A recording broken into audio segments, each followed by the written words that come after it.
Tak for invitationen. Jeg hedder som sagt Martine Kitting, og jeg arbejder som advokat i Dansk Erhverv til hverdag.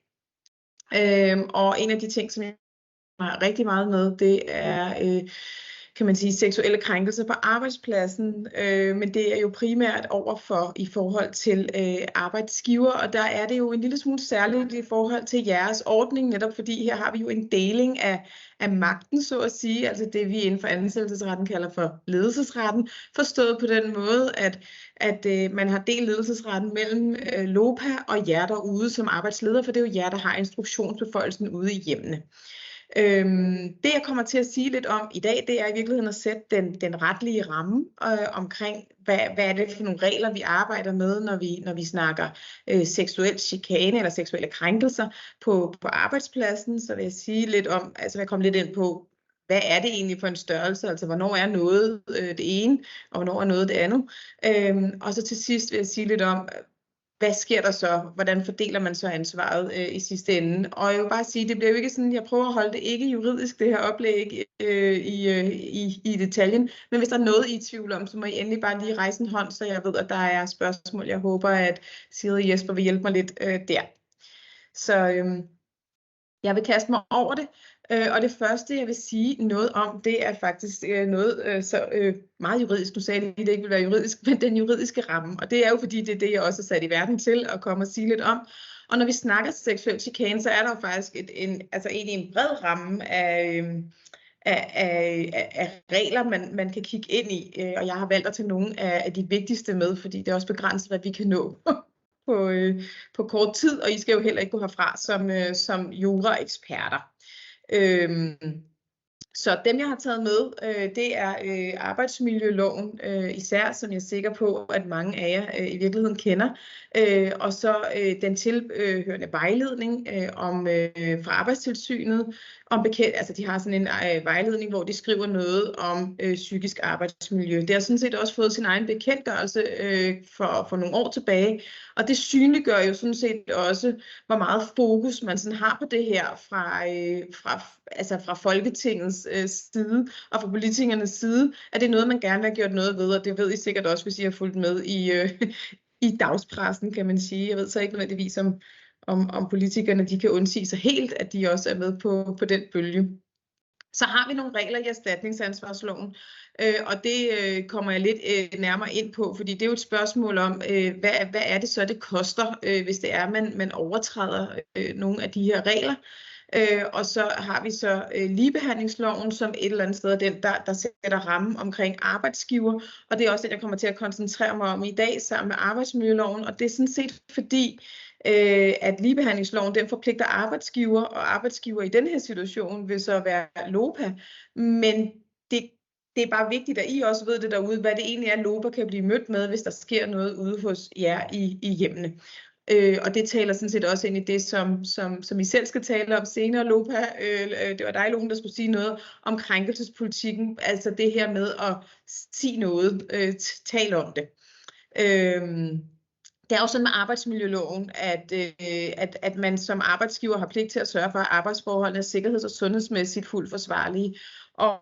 Og man kan sige igen, så er spørgsmålet, arbejdsstedet er jo sådan set ude hos jer borgere ude i hjemmene, hvor at, kan man sige, inde hos LOPA, der har man også en daglig gang som medarbejder eller som jeres assistance.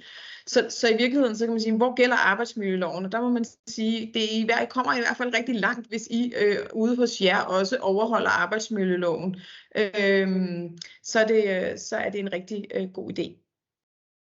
Så er det sådan, at man jo også som ansat ifølge arbejdsmiljøloven har pligt til at medvirke til at skabe et sikkert og sundt arbejdsmiljø. Og grunden til, at jeg også taler ind i det, det er fordi, det bliver rigtig relevant i forhold til at de ansatte derude, altså dem I har ansat, og LOPA ligesom har ansvaret for, at de også siger noget. Der er ligesom et delt ansvar i arbejdsmiljøloven, som jeg ved, at LOPAs gode politik, som vi er præsenteret for, den også taler rigtig godt ind i.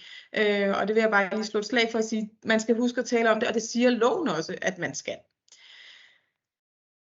Så har jeg også puttet straffeloven op i en boble op i enden, og det er jo fordi, der er også, altså man kan jo også blive straffet efter straffeloven. Det sker heldigvis sjældent, og jeg har da aldrig oplevet det i sager, der vedrører jer. Så langt, så godt. Men det er bare for at sige, at der er bare en masse regler, og det er jo i virkeligheden også strafbart, både af den ene og den anden part, og det er sådan set, om det er arbejdsleder, om det er LOPA som arbejdsgiver, eller om det er den ansatte, der udøver en krænkende handling. Så vi skal lige bevæge os ind i nogle definitioner, bare lige for at sætte en ramme omkring, hvad er det så, vi snakker om.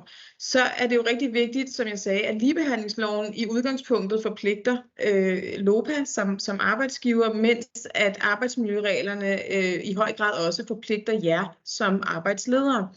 Og der er faktisk forskellige definitioner på, hvornår noget er seksuel chikane, og det gør jo ikke det hele enormt meget nemmere, når man skal navigere i det i praksis. Det har vi fuld forståelse for, men der har været snak om man skulle ensarte de to begreber på et tidspunkt, da man ændrede ligebehandlingsloven her i juli sidste år. Men det var der altså ikke stemning for, at man gjorde, og det er jo egentlig også udtryk for, at det er to forskellige regelsæt, vi arbejder med, og også dermed også to forskellige typer af krænkelser. Det må jeg altså undskylde, hvis I kan høre de her lyde, der kommer ind. Nu skal I høre ligebehandlingsloven.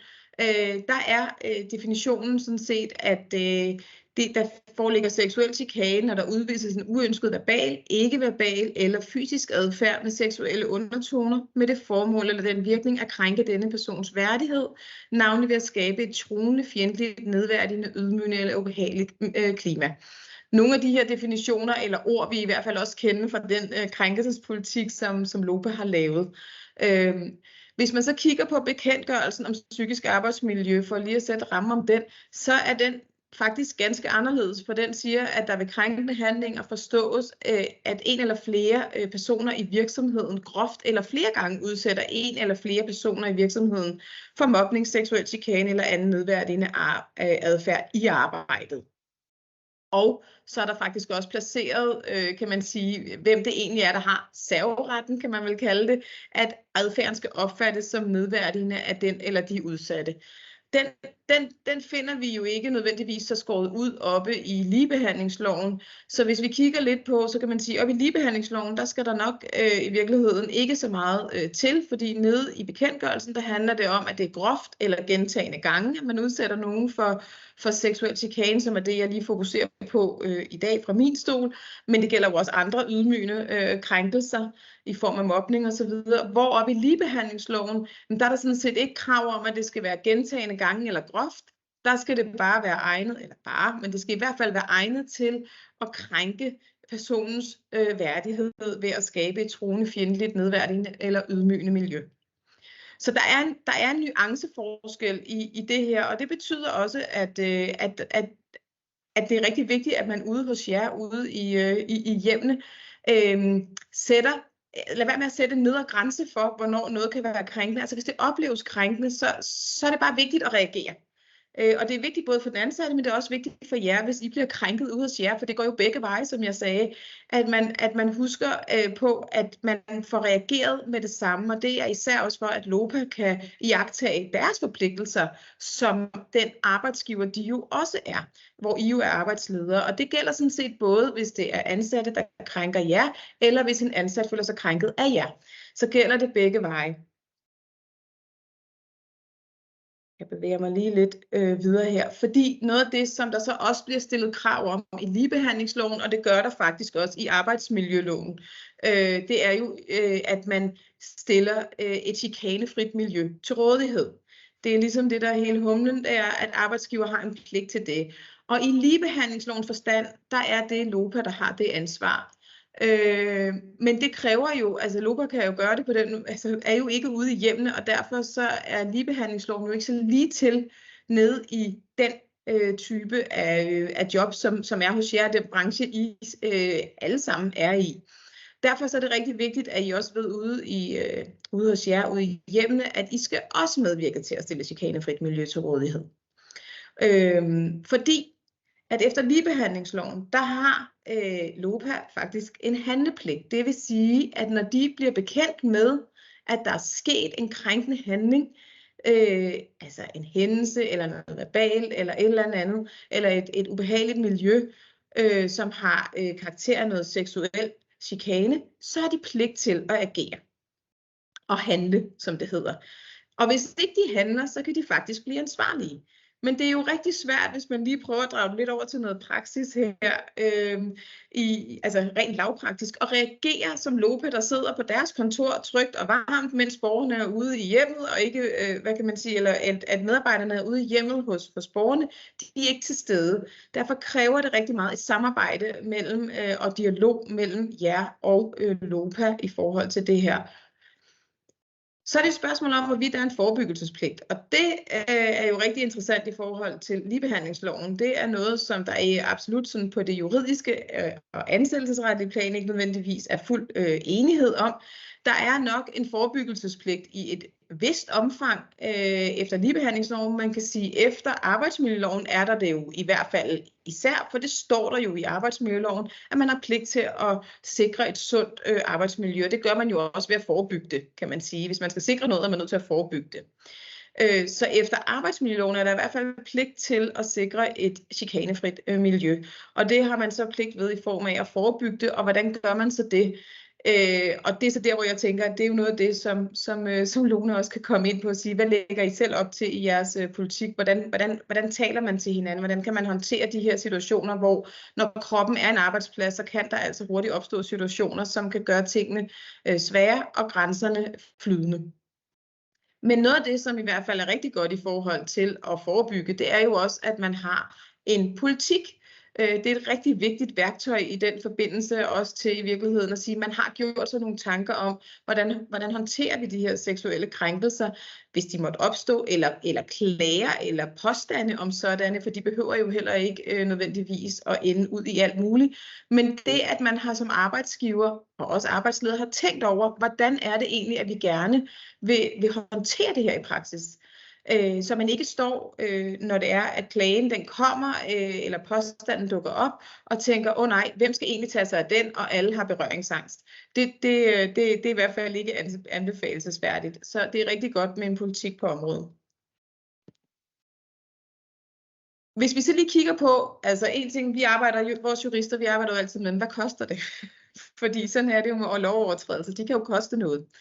Og man kan sige, hvis det så er, at der ikke bliver ageret på det her, eller at man i øvrigt kan ifalde et ansvar som arbejdsgiver, og her vil det jo så igen være LOPA, for det her det er efter ligebehandlingsloven, så er det jo alt efter, hvad krænkelsen går ud på. Man kan få to typer af godtgørelse, og det ene, det er sådan en godtgørelse for selve krænkelsen, altså den ubehagelighed, man har været udsat for, fordi man ikke er blevet behandlet lige, som det hedder, og det er et sted mellem 10 og 50.000, og så kan det forhøjes i grove tilfælde, og det er jo rigtig vigtigt at sige, at det her, det er jo godtgørelser, som LOPA kan forpligtes til, eller blive dømt til, at betale til i virkeligheden, nu siger jeg, jeres fælles ansatte, ikke? Altså til den ansatte ude i hjemmet, til hjælperen derude. Det er ikke sådan så, at hvis I bliver krænket af en ansat af LOPAs, altså en af dem LOPA har arbejdsgiveransvaret for, at I vil kunne få det samme efter denne her lov, og det kommer jeg lige tilbage til, fordi det er også et vigtigt element, at vi husker at vende den om, synes jeg, når vi sidder her.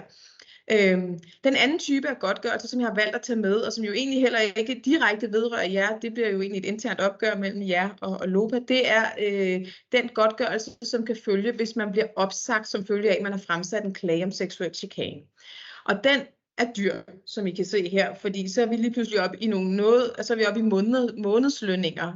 Helt op til 12 måneder kan man få, og minimum 6, hvis man bliver opsagt som følge af, at man måtte have fremsat krav om ligebehandling, som det hedder. Så fint, altså at man har været udsat for seksuel chikane, og så bliver man fyret. Og hvorfor tager jeg så den med her, når I sidder derude og tænker, jamen det er jo ikke vores ansvar. Den tager jeg med, fordi jeg synes, det er vigtigt at sige, at lige præcis det i hvert fald, nu har jeg haft fornøjelsen af at tale med LOPA en del gange, og man kan sige, at en af de ting, som er rigtig svære i jeres branche, det er jo, at at nogle gange, så kan det være, at man bare siger, jamen det samarbejde går ikke, og så står LOPA med en medarbejder og har egentlig brug for at få det til at fungere, fordi de kan blive ramt af, at de ikke bare kan opsige, fordi der er nogle lovregler, der forhindrer dem i det. Så hvis der er gået noget galt i arbejdsmiljøet eller samarbejdet ude hos jer, af den ene eller den anden årsag, men i det her tilfælde som følge af måske nogle seksuelle krænkelser, så kan det jo godt være, at I føler, at LOPA nogle gange forsøger bare at samarbejde til at fungere, men det tænker jeg egentlig giver god mening, fordi de er simpelthen bundet af nogle lovregler her. De kan ikke bare opsige en medarbejder, fordi der har været noget seksuel chikane. Sådan fungerer det ikke, så derfor er dialogen også rigtig vigtig her i forhold til jeres samarbejde med LOPA, og selvfølgelig også i forhold til den pågældende ansatte, der kunne være udsat for noget. Så har jeg valgt at tage en dom med, fordi det er ikke fordi, der er så meget det, vi kalder retspraksis, altså sager for domstolen osv. på lige præcis denne her lidt pudsige trepartskonstellation, som det er rent juridisk, fordi man placerer ansvaret 2 steder, som jeg indledte med at sige. Men vi har en dom tilbage fra 2019, hvor det rent faktisk handlede om en borger, som ikke hvor samarbejdet med den pågældende hjælper ude i hjemmet, det gik ikke særlig godt. Og der var noget seksuel krænkelse i form af både verbal karakter og også noget fysisk karakter. Og det som denne her dom den egentlig gjorde, og der hvor vi manglede lidt, det er, jamen arbejdsgiver havde ikke rigtig nogen handlemuligheder. I forhold til arbejdsgiver vidste godt, altså arbejdsgiver svarende til LOPA, vidste godt, at der var det her problem ude hos borgeren, men havde bare svært ved at gøre noget, da medarbejderen kom og sagde, jeg kan ikke være her mere, og borgeren jo også sagde, jeg vil ikke have pågældende mere. Så stod arbejdsgiver lidt med den her medarbejder og valgte at sige, jamen jeg har ikke noget sted, jeg kan placere dig, så jeg opsiger dig som følge af arbejdsmangel. Fordi hvad skulle man ellers gøre? Og jeg vil sige, det var jo så den første sag, der blev prøvet på det her, og der var landsretten altså inde at sige, jamen det er faktisk sådan, at selvom arbejdsgiveransvaret det er delt, så er det sådan set, så var det, hvad kan man sige, så var det den organisation svarende til LOPA, altså dem, der har BPA-ordningen og tager arbejdsgiveransvar, der et eller andet sted var ansvarlig i henhold til ligebehandlingsloven. Og det følger også med, der loven er lavet om her tilbage for et lille års tid siden, og trådte nye bestemmelser i kraft. Og der tog man den her dom med, og ligesom gjorde den til en del af den måde, man skal vurdere på, når man kigger på ansvaret i ligebehandlingsloven. Og det har jeg jo taget med for at sige, at igen, at det kan være rigtig svært for LOPA at gøre noget, hvis de står med en medarbejder, og I så siger, så vil vi ikke have dem, hvis de synes, at vi ikke behandler dem ordentligt, og de føler, at de bliver seksuelt krænket ude hos os, men I ikke kan genkende det. Så står LOPA lidt med et arbejdsgiveransvar, og der er det rigtig vigtigt, at de handler på den del, og det er også derfor, det er rigtig vigtigt, at vi har fået en politik ind, så man ved, hvordan man kan handle. Så har jeg også nævnt, og det er så det sidste, jeg også lige har med til jer i dag, synes jeg, det i hvert fald foreløbig, det er, så hvis det er jer derude, der bliver krænket, det kan jo som sagt gå begge veje. Og her er der er det lidt i juridisk tomrum, kan man sige. Det bliver det i hvert fald lynhurtigt forstået på den måde, at det ikke er reguleret. Man er ikke beskyttet som borger på samme måde af ansættelsesretlige beskyttelseslove, som man er som ansat. Det vil sige, at hjælperne, de har jo en anden beskyttelse, kvad de er lønmodtagere, og det er I jo sådan set ikke. I er sådan set arbejdsgivere. Og det betyder, at hvad kan man sige, I er nødt til at sætte jeres lid til, at LOPA så reagerer over for medarbejderen. Fordi så er det jo LOPA, der har det arbejdsgiveransvar, altså og skal sige til medarbejderen, prøv at høre, det går ikke, og kan iværksætte nogle ansættelsesretlige sanktioner over for den pågældende medarbejder. Det kan jo være alt fra en påtale, altså og i meget grove tilfælde til en bortvisning. Så det er jo alt indimellem der, at man som almindelig lønmodtager kan blive sanktioneret med af sin arbejdsgiver. Og derfor er det også vigtigt at reagere over for hjælperens arbejdsgiver, altså i det her tilfælde LOPA, hvis det her det skulle ske for jer derude. Og så har jeg bare lige taget den her med til sidst, som et eller andet sted også er en indflyvning over til krænkelsespolitikken, I har lavet. Altså fordi man kan sige, noget af det, som vi plejer at sige herinde, og som jeg altid gentager, det er, altså tal om det. Det kan være svære emner, det er svære samtaler det her at tage, men tal om det, fordi den eneste måde, man kan skabe en ordentlig kultur på, det er simpelthen ved at tale om det, og ikke stikke hovedet i busken. Og det er sådan set lige det, jeg har med for i dag, vil jeg sige. Og så holdt jeg tiden. Jamen, det er så fint. så... Tusind tak, Martine. Det blev også lige en hektisk start igen. Det beklager jeg meget. Og tak for dit oplæg.